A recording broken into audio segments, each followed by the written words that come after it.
Good evening everyone, myself Gautam Sharma. I welcome you all in a Sapience Education. So today I am going to discuss about the chapter Semiconductor and its devices, and this is the part 1 video, and I will go through the basics of each of this chapter.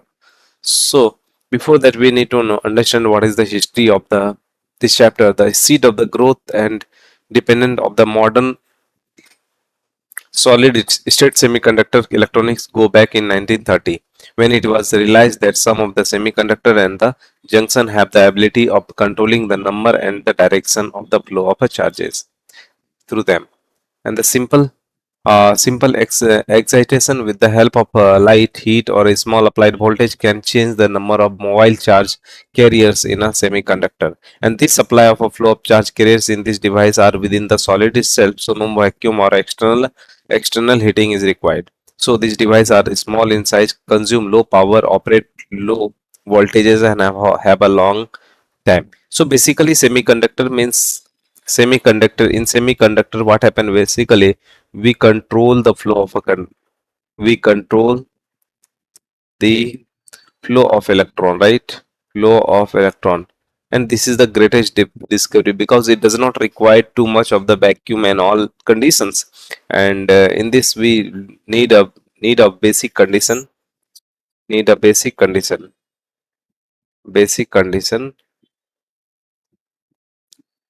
right? And that is heat. By using simple amount of heat or change in a temperature, which will leads to the control of the flow of electron, right? So I hope you have understood this. Now let us go. Now classification. Before that we need to understand what is a classification of the metals. So materials are classified into one, that is metal conductors and semiconductors, and on the basis of the conductivity. So conductivity, someone will conduct conductivity. Basically, if you want to know more about the conductivity, let us consider this the material, and when you apply a voltage potential difference, so what will happen? It will start conducting electron. That is, the electron will start flowing.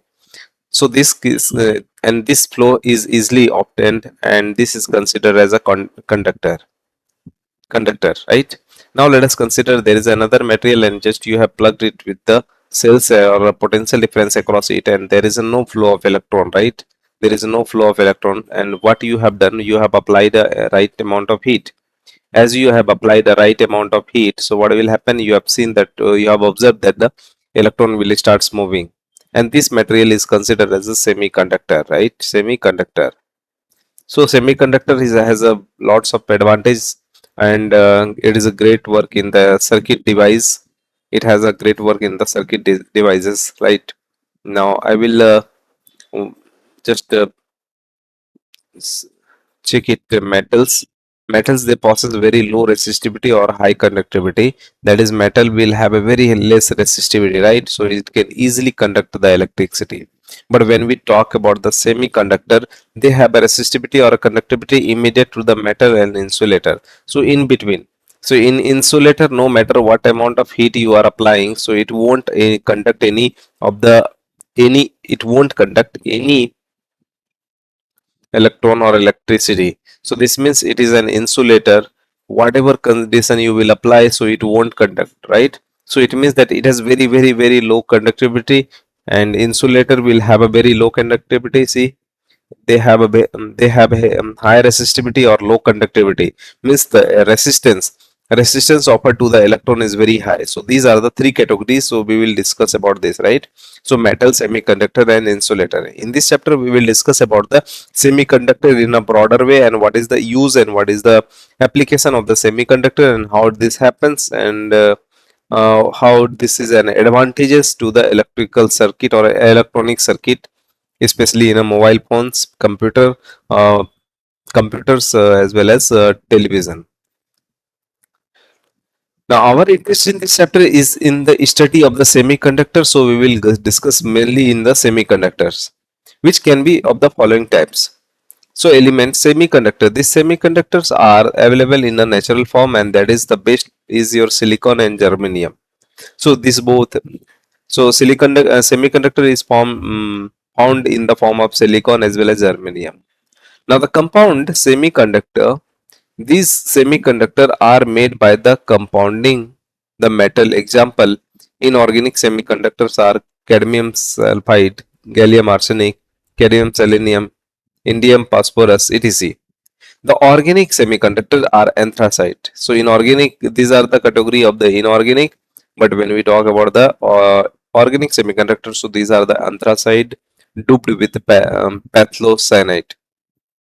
Now organic polymer semiconductors are polypyrrole, polypyrrolynile, and polythiophylline, right? So these are the things, and it is considered as the compound semiconductor. Now, energy bands in a solid, conductors, insulators, and semiconductors. So we will discuss all these things. So before that, I want to make you realize that what are the energy band, right? So let us consider there is a two types of bands, and it is considered as a valence band. Valence band. So these are the two bands in any of the materials. So this is considered as a valence band, and this is considered as a conduction band. So I will draw it in a proper way so that you will able to understand it. Now see here, uh, this is your conduction band. This is conduction bands. Conduction means electron will be move in this band. CB, electron will move or flow in this band. And there is another band. There is another band, and which is considered as the valence band. There is another band. It is considered as a valence band, and it is written as B dot B. So what is valence band? Let us consider. There is an atom, and this is your neutron, proton, and the electron in the outermost electron participating in the outermost um, orbit is considered as be in the valence band only, right? Valence band, because this is the valence electron and this will reside in the valence band only. Now now let us draw the example. When we take any metal, so what happened? Let us suppose this is your conduction band and this is a valence band, so they both will overlap each other. So either it is electron is in valence band as well as conduction band, and as soon as you will apply a potential difference, so uh, what will happen? Electron will start moving. Why? Because valence band as well as conduction bands both are overlapping. It means that valence band and gap between valence band as well as conduction band is negligible. But when we talk about the conduction band, let us consider this is a conduction band, and there is another band. It is considered as a valence band. Now when we talk about the semiconductor, so what will happen? It has some sort of energy gap. It has some sort of energy gap, and if you apply a voltage, so what will happen? It won't conduct any electricity. Why? Because the electron is not present in the conduction band. So what we need to do, we need to provide some sort of energy. Now if you see, let us consider it has an energy gap of 0.01 electron volt or mega electron volt, anything, I don't know, but I will show you the unit exactly. But when we, what will happen if you will apply a heat, so what will happen? This electron present in the valence band will gain energy and it will jump to the conduction band, and as soon as it will jump to the conduction band, so it will start moving. So electron will start moving and it will start behaving as a conductor. So what do you mean by this? So whenever there is no temperature, so it will behave as an insulator. But as soon as you will give some sort of energy, so what will happen? It will behave as a conductor. So this is the semiconductor case. Now third case, when we talk about the third case, that is in third case, what will happen if it is an insulator? So this is your conduction band and this is a valence band. So the energy gap is very large, right? So the energy gap is very large and electrons are present in the valence bond only. So no matter how much energy will you will provide, so it won't get enough energy to jump to the conduction band, and hence it won't conduct any electricity. It won't conduct any electricity, right? Conduct any electricity, right? So I hope you have understood this. So based on this, let us check it, balance bond and conduction band if you want to define it. So you can easily define it. So the energy band, which includes energy level of the valence electron, is called valence band, and the band may be partially or completely filled with the electron, but never be empty, but is never empty. Now conduction band.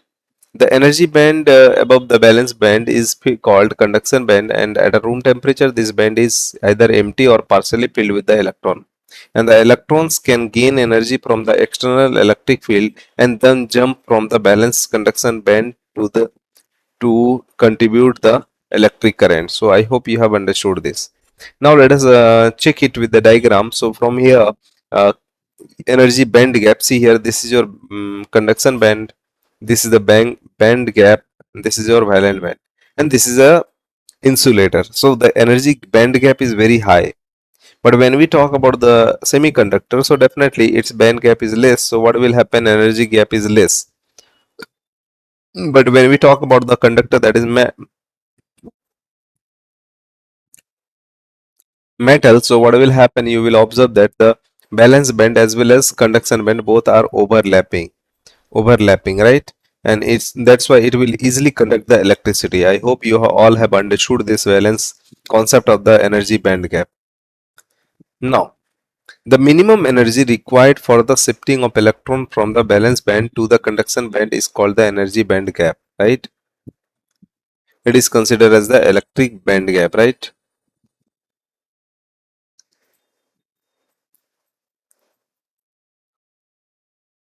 It is a gap between the top of the valence band as well as the bottom of the conduction band, and it can be zero or small or large depending upon the material. Now you can observe from this diagram that there is a gap between the valence band as well as conduction band. So this gap is considered as the energy gap.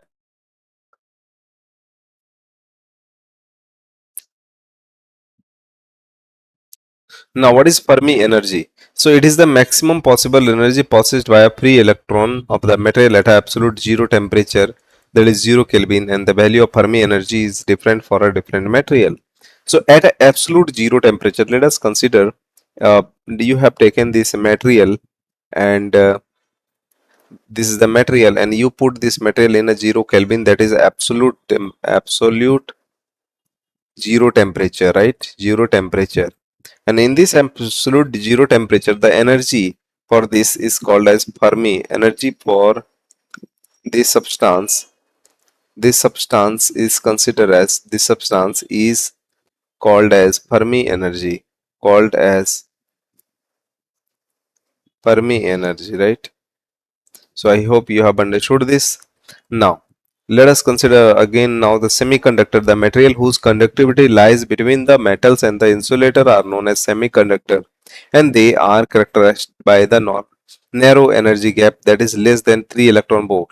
So this is very important, the energy gap between the conduction band and the valence band. So let us consider this is your valence band. Sorry, this is your conduction band and this is a valence band. And the energy gap is less than 3 electron volt for the semiconductor, and between the valence band and the conduction band an absolute zero temperature, all states in the valence band are filled and all states in a conduction band are empty. An applied electric field cannot give much energy to the valence. See what happened at absolute zero temperature. At absolute zero temperature, let us consider there is an absolute zero temperature. Absolute zero temperature. Now, in absolute zero temperature, there is a zero electron in the conduction band, and there is a some few electron in valence band, right? So, in this, no conductivity will happen because there is a zero temperature, right? But as soon as you will put some of the energy, so what will happen? Electron will jump from this to this, right? And so from here you can understand an applied electric field cannot give so much energy to valence electron that they could cross the gap. Yeah, if you apply a electric current or a potential difference, so what will happen? It won't conduct the electricity because potential difference is not enough for this material to conduct in the electric current, right? So hence at a low temperature, pure semiconductor are insulator. So load at a low temperature, pure insulator will be semiconductor, right? Now, but as soon as you will increase the temperature, as soon as you will increase the temperature, so what will happen? Temperature, if you increase the temperature, so what will happen? Uh, semiconductor will semiconductor conductor will behave as conductor as it will start conducting electricity,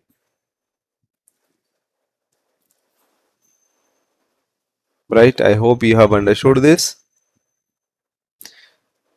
Now let us consider this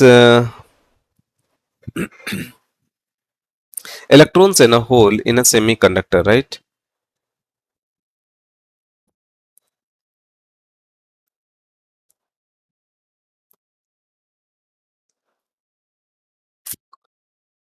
At a room temperature, however, some of the valence electrons acquires thermal energy greater than the Eg and moved into the conduction band, and the vacancy is created in the valence band and each other where an electron was present before moving to the conduction band. This vacancy is called hole, and it is sets a positive charge of the magnitude of the equal charge of an electron. Thus, the free electron of the conduction band and the holes are created in the valence band, which can move even under the small applied field. This solid is therefore conducting. Now, see what will happen. Let us consider this is your conduction band, and there is a valence band. Valence band. Now, what will happen if there is an electron, and if somehow this electron will jump to this one, so what will happen? A hole will be created, right? A hole will be created. So when electron will get transferred, so this will be a positive hole, and there when the electron is being excited at a conduction band, so there will be a negative hole. Now a small application of the potential difference. Now the small application of the potential difference will enable this to conduct the electricity, right? Now on the basis of the purity, semiconductor are of the two types.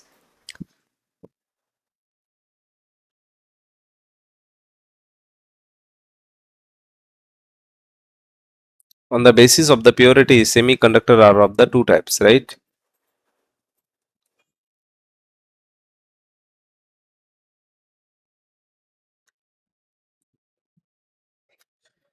On the basis of this one, you will get a purity. You will get semiconductor as a two types, and first is your extrinsic semiconductor and intrinsic semiconductor. Intrinsic, and other is your extrinsic semiconductor. So in next class, next part I will discuss this both in a more ready way. Thank you for watching my video. Thank you.